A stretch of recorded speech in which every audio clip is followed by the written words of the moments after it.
Hey there, Twisters, and welcome, hockey fans. Let's preview the 2024 Stanley Cup Final between the Florida Panthers and the Edmonton Oilers. I'm really fired up about this one. You have two pretty different teams. You've got the top-end talent of the Edmonton Oilers, led by McDavid, Draisaitl, Bouchard, Nugent-Hopkins, and Zach Hyman, going up against this imposing, physical Florida Panthers team.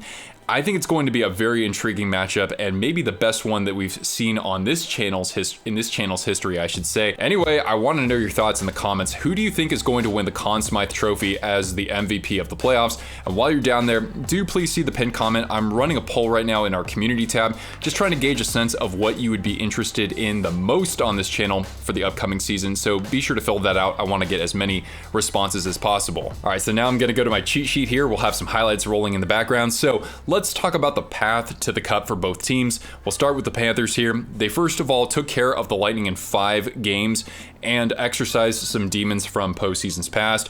Then they took down the Bruins in 6, and then in the conference final, they bested the President's Trophy winning New York Rangers in 6 games, winning the last 3 consecutive games in that series. The Rangers actually were held to just 12 goals in those 6 games. Florida got some fantastic contributions up and down the lineup in that series. You think back to Tarasenko scoring the series winner, Gustav Forsling a key equalizing goal in Game 5, Sam Reinhart going back to his ways on the power play, scoring 3 extra man tallies for the Panthers. As for the Western Conference champion Edmonton Oilers, they knocked out the Kings in 5. That was the 3rd straight year they bested the Kings in the first round.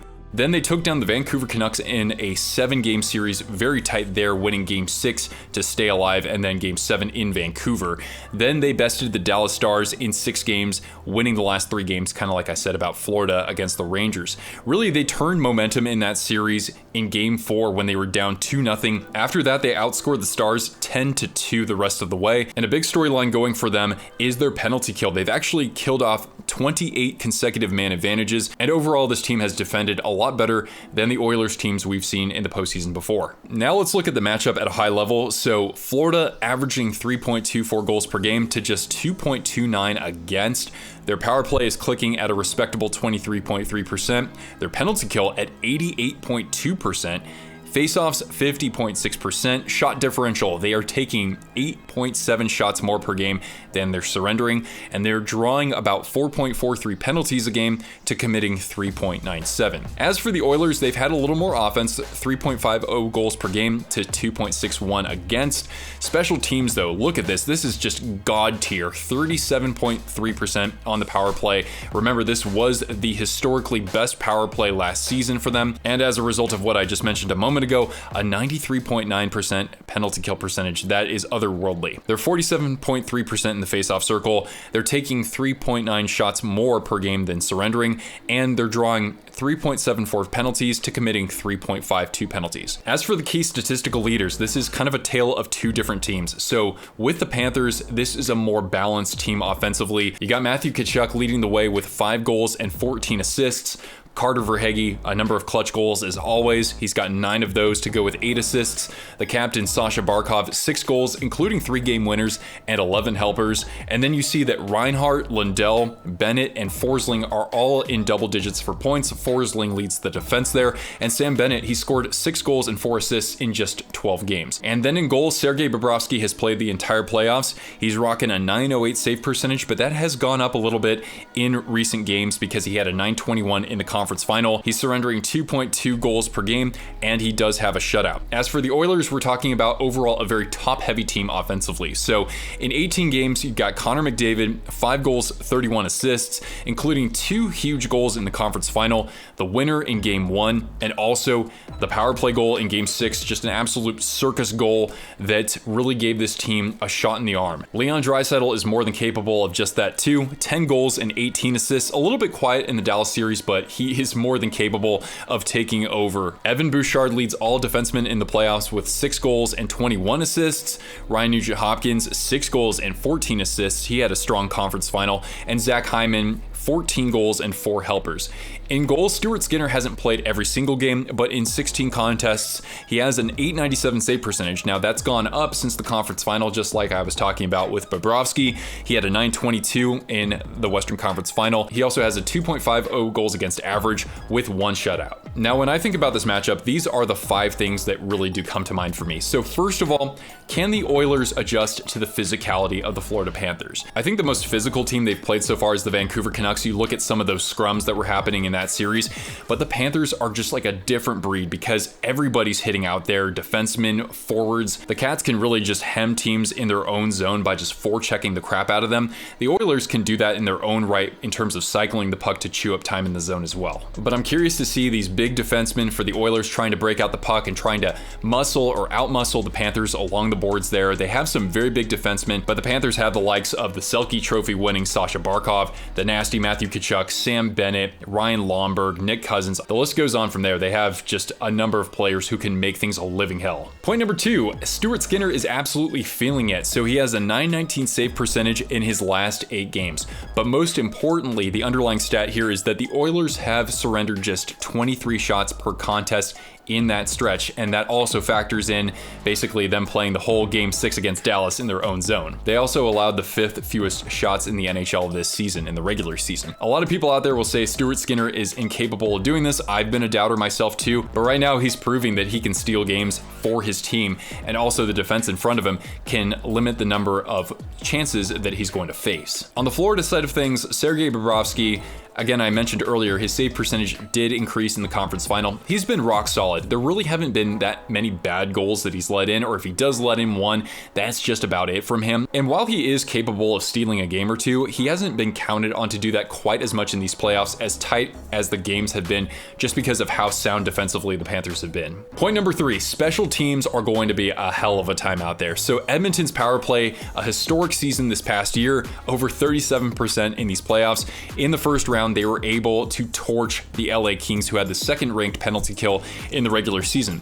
On the other side of things, the Panthers held the #1 power play in the NHL, the Tampa Bay Lightning, to just 20% in the first round. You'll definitely take that. And in the series against the Rangers, that was a team that certainly had their moments of dominance on the man advantage, but they only had 1 power play goal in that series. Specifically, the matchup that I'm really looking forward to is the Oilers power play with Zach Hyman, the power forward, over 50 goals this season. The Panthers held Chris Kreider, a very similar type of player offensively, to just 1 goal and 1 assist that series. So look for that matchup down low. Point number 4. So this is a guy who has been an unsung hero, I think, in the playoffs, and that's Anton Lundell. 3 goals and 9 assists. He did have to fill in for Sam Bennett a little bit on the second line. From what I've seen, he's been very physically engaged out there. He made a big play to catalyze that series-winning goal from Vladimir Tarasenko. When he's on the ice, I know that this is a team statistic, really, but Bobrovsky has a .930 save percentage at 5-on-5. And I think that this series is going to be fairly low scoring. The playoffs have largely been like that, and the Oilers have shown that they don't need to play a run-and-gun kind of game. They've been in a lot of real close, low-scoring games themselves. I expect something similar from this series, and so that means that when you have that sort of war of attrition out there, you need those fresh legs to actually give your team a shot in the arm. And when I compare the personnel to what can make up the third line for both teams, I mean, look at this for Florida, right?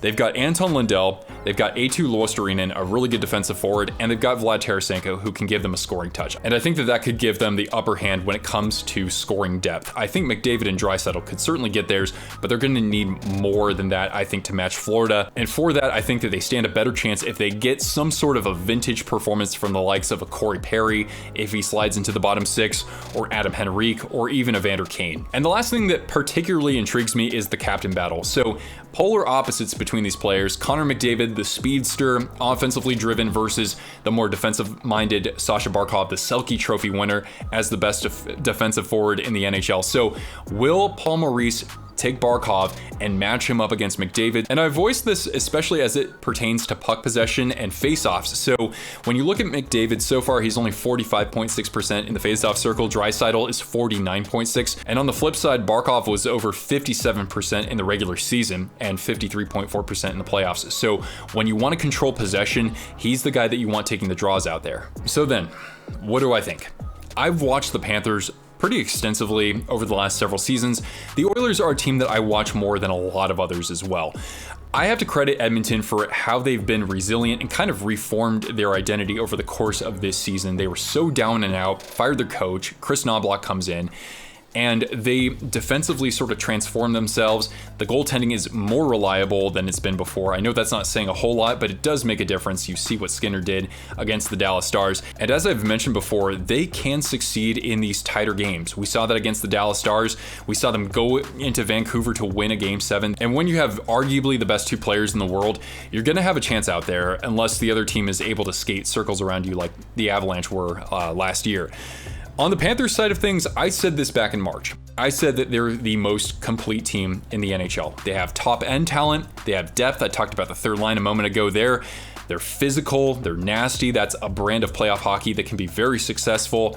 Bobrovsky is strong in net. Even if they have to go to Stolarz, I do trust him a fair bit. And actually, I want to throw it over to Matthew in our comments section. This was very well articulated. So they completely shut down some of the top scorers in the league. Kucherov with Tampa, Pasternak with Boston, Panarin, Zibanejad, Kreider with New York. I'm getting a feeling McDavid and Draisaitl are going to have their hands full against Florida's D. I still think that 97 and 29 are going to get theirs. But as I mentioned, this is going to be a physical, grinding series, no matter how much time one team is able to possess the puck in the other team's zone.